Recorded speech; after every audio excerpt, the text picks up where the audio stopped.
Hi guys, कैसे हो तुम सब? आई होप सब अच्छे ही होंगे।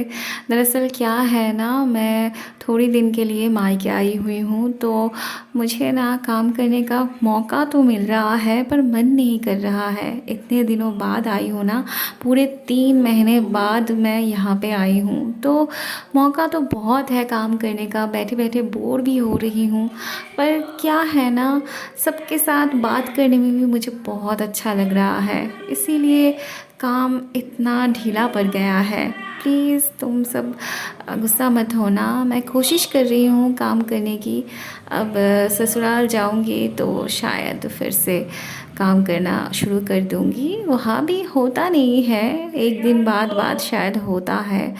बहुत थकान भी हो जाती है काम करते करते, और यहाँ पर थकान तो कुछ नहीं है, बस बोर हो जाओ। कुछ काम तो है नहीं, बस बातें करो, मज़े करो, आराम से रहो। फिर भी काम नहीं कर पा रही हूँ, तो माफ़ कर देना, मेरी हालत ही कुछ ऐसी है। तो ठीक है, चलो कहानी स्टार्ट करते हैं। जैंग ऑलरेडी गिव अप कर चुका था, पर शिनचैन कॉन्फिडेंट थी कि वो हार नहीं सकती। जैंग ने शिनचैन से पैसे लिए थे। शिनचैन जब उसे याद दिलाती है, तब जैंग कहता है वो 1 हफ्ते के अंदर उसके पैसे लौटा देगा। वहाँ लूशाओ जब बास्केटबॉल ग्राउंड में आता है, तब उसके रूममेट उसे यहाँ पे देख के बहुत हैरान हो जाते हैं, क्योंकि वो लोग उसे हर वक्त पढ़ाई करते हुए देखते थे। लूशाओ कहता है वो बास्केटबॉल खेलने नहीं आता, इसका मतलब ये नहीं कि उसे खेलना ही नहीं आता, और इसका प्रूफ भी वो अपने रूममेट्स को दिखा देता है। शिनचैन लूशाओ का ये नया रूप देख के बहुत कंफ्यूज थी कि वो अभी तक लूशाओ को ठीक से पहचान नहीं पाई। उसे ये एहसास हो गया था कि यूशी के साथ compete करना इतना भी आसान नहीं था उसके लिए। अगले सीन में हम देखते हैं कॉलेज से एक नोटिस आई होती है शीशु के पास, जिसमें लिखा होता है फिजिक्स डिपार्टमेंट के साथ फिजिकल डिपार्टमेंट की बास्केटबॉल कंपटीशन होने वाली है, जिसमें लूशाओ और जैंग भाग ले रहा था। लूशाओ का नाम देख के तो यूशी के मुंह खुले के खुले रह जाते हैं, क्योंकि उसे भी ये पता नहीं था कि लूशाओ को बास्केटबॉल खेलना आता था।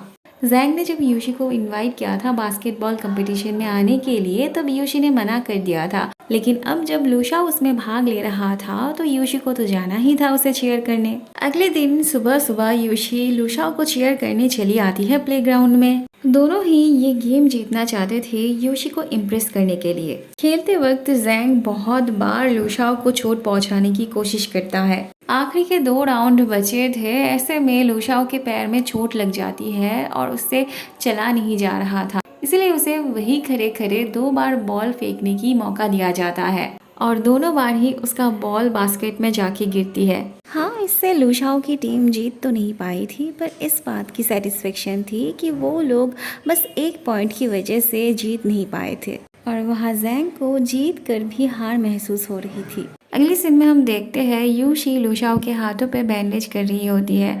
वैसे लूशाओ को इतना चोट भी नहीं लगी थी, फिर भी यूशी बहुत केयर कर रही थी उसकी। इवन सबने मिलकर लूशाओ के लिए एक व्हील चेयर का भी बंदोबस्त किया था। अगले सीन में हम देखते हैं लूशाओ को ज्यादा से ज्यादा पॉइंट कलेक्ट करनी थी, इसलिए वो गेम में भाग लेना चाहता था और उसे जैंग के ऑपोजिट में ही खेलना था।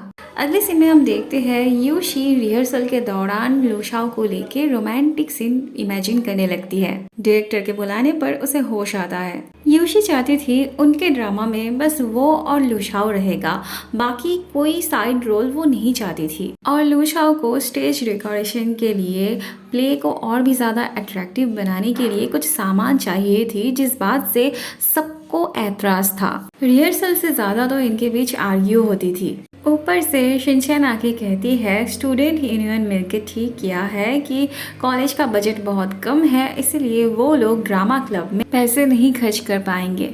मतलब वो इनडायरेक्टली उन्हें उनका रिहर्सल बंद करने के लिए बोलती है। अगले सीन में हम देखते हैं शीशु यूशी और लूशाओ का रिहर्सल देखने आया था, पर उसे पता चलता है कि ड्रामा क्लब बंद हो चुकी है। फिर वो यूशी को कॉल करता है और उसे कहता है कि लूशा उससे रिहर्सल रूम में 10 मिनट के अंदर मिलना चाहता है। ये सुन के यूशी दौड़ लगाती है। फिर शीशु लूशाओ से जाकर भी सेम बात करता है कि यूशी ने रिहर्सल रूम में उसे बुलाया था। ये सुन के लूशाओ भी दौड़ के जाता है। वो जाके यूशी को रिहर्सल करते हुए देखता है तो उसका एक वीडियो रिकॉर्ड कर लेता है। फिर दोनों बात करते करते अपना रिहर्सल स्टार्ट कर देते हैं। थोड़ी देर बाद बाकी लोग भी चले आते हैं, क्योंकि लूशाओ ने यूशी का जो वीडियो रिकॉर्ड किया था वो बाकी लोगों को सेंड किया था ताकि वो ये देख के इंस्पायर हो सके। वो लोग सच में इस वीडियो से इंस्पायर हुए थे, इसीलिए वो भी उनका साथ देना चाहते थे। अगले दिन सभी मिलकर रिहर्सल कर रहे थे, पर यूशी का एक्टिंग बहुत ही ज़्यादा अननेचुरल लग रहा था। डायरेक्टर उसे समझाते समझाते पागल हो चुके थे, इसलिए वो आज का रिहर्सल यही खत्म करते हैं। सबके जाने के बाद यूशी लूशाओ से कहती है उसे नीचे उतारने के लिए। अगले सीन में हम देखते हैं दोनों खाना खाने कैंटीन आते हैं। वहाँ पे यूशी की नजर एक कपल पे पड़ती है। गर्लफ्रेंड के आंखों में कुछ चला गया था, इसीलिए उसका बॉयफ्रेंड उसके आंखों से वो बाहर निकालने की कोशिश कर रहा था और इस बहाने उसकी गर्लफ्रेंड उसे किस कर लेती है। ये देख के यूशी एकदम हैरान हो जाती है, मतलब इतना आसान होता है किस करना। इसीलिए उसे भी कुछ अलग तरीके से एक रोमांटिक मोमेंट क्रिएट करना था। वो नूडल्स के अंदर चिली फ्लेक्स डालती ही जाती है, पर सब कुछ उल्टा हो जाता है। वो नूडल्स खाने से यूशी को इतना ज़्यादा खांसी उठने लगती है कि खाना जाके सीधे लूशाओ के सर पे जाके गिरती है। अब एक मौका हाथ से गया था तो क्या हुआ, यूशी दूसरी मौका ढूंढती है। वो कहती है उसकी आंखों में आई लैशेस चले गए हैं तो वो जरा निकाल के दे। लूशाओ निकालने भी जा रहा था, पर एहन मौके पे यूशी की रूममेट आ जाती है और उसे होमवर्क कंप्लीट करने के लिए ले जाती है। यूशी के जाते ही शिनचैन लूशाओ से मिलने आती है। वो उससे पूछती है कि कल रात वो उसके घर डिनर पे क्यों नहीं गया था।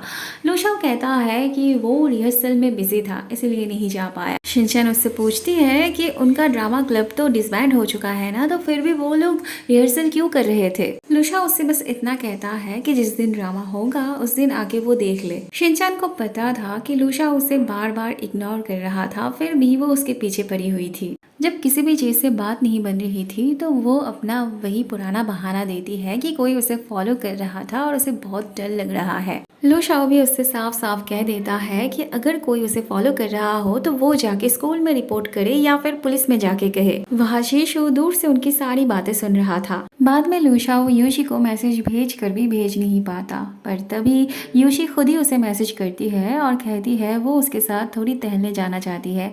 ये देख के लूशाओ के चेहरे पे मुस्कुराहट आ जाती है। ऐसे में शिनचैन दौड़ के आके लूशाओ को ऐसे पीछे से पकड़ती है। लूशाओ उस पर भड़क उठता है तो शिनचैन कहती है सच में उसे कोई फॉलो कर रहा था, उसने पैरों की आवाज सुनी। दरअसल शीशु उसे फॉलो कर रहा था, पर लूशाओ आसपास किसी को नहीं देख पाता, इसीलिए वो शिनचैन से कहता है कि बार बार वो एक ही एक्सक्यूज देना बंद करे। ऐसे में यूशी को आते देख शिनचैन जल्दी से लूशाओ से कहती है कि वो उसे पसंद करती है और वो यूशी को दिखाने के लिए ऐसी पोजीशन लेती है मानो जैसे वो लूशाओ को किस कर रही हो। अब ये देख के भला यूशी वहाँ रुक के क्या करती। यूशी इतनी ज्यादा अपसेट थी कि वो इस चक्कर में बहुत ज्यादा ड्रिंक कर लेती है। शीशु उसे समझाने की कोशिश कर रहा था कि उसे गलतफहमी हुई थी, पर यूशी समझने की हालत में नहीं थी। अगले दिन लूशाओ यूशी से बात करने आता है, पर ना ही यूशी उससे बात करती है और ना ही उसकी रूममेट्स उससे बात करने देती है।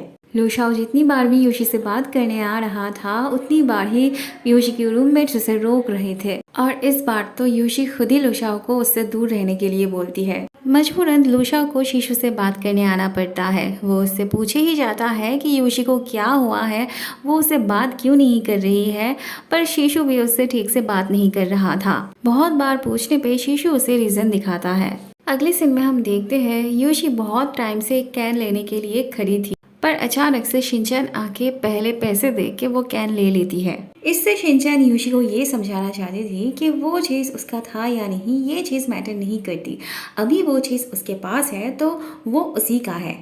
पर यूशी भी अपना हक छीन ही लेती है। ये देख के शिनचैन उस पर चिल्ला उठती है तो यूशी भी उसे समझा देती है जो जिसका था वो उसी का होता है। वह यूशी के गुस्से का रीजन जान के लूशाओ जल्दी से उसके डिपार्टमेंट जा रहा था। फिर वो धीरे से उसकी क्लास में जाके बैठ जाता है। वहाँ यूशी को सर कब से बुला रहे थे पर उसका ध्यान कहीं और ही था। फिर उसकी रूममेट इशारे से उसे बताती है कि सर उसे पुकार रहे हैं। सर यूशी से एक सवाल पूछते हैं पर यूशी को जवाब नहीं आता था। फिर लूशाओ दूर से उसे मैसेज करके आंसर भेजता है तो यूशी वो आंसर दे के बच जाती है। लूशा यूशी के लिए एक नोट लिख के उसे पास कर देता है। उस नोट में लिखा था लूशा उससे दोपहर में मिलके उससे कुछ बोलना चाहता है। लूशा बहुत उम्मीद में था, पर यूशी उसके नोट को ऐसे फोल्ड कर देती है। बाद में लूशा यूशी के पीछे पीछे जाके उसे समझाने की कोशिश करता है कि उसने जो कुछ भी देखा था वो उसकी गलतफहमी थी। लूशा अपनी तरीके से यूशी को समझा ही चुका था। ऐसे में शिनचैन आ जाती है फिर से उनके बीच गलतफहमी पैदा करने के लिए, पर लूशा भी उसे अच्छे से सुना देता है। वो कहता है अगर कोई उसे फॉलो करे तो वो जल्दी से पुलिस को फ़ोन करे, उसे नहीं, क्योंकि उसके लिए उससे भी ज़्यादा कोई और इम्पोर्टेंट है जिसे उसे प्रोटेक्ट करना है।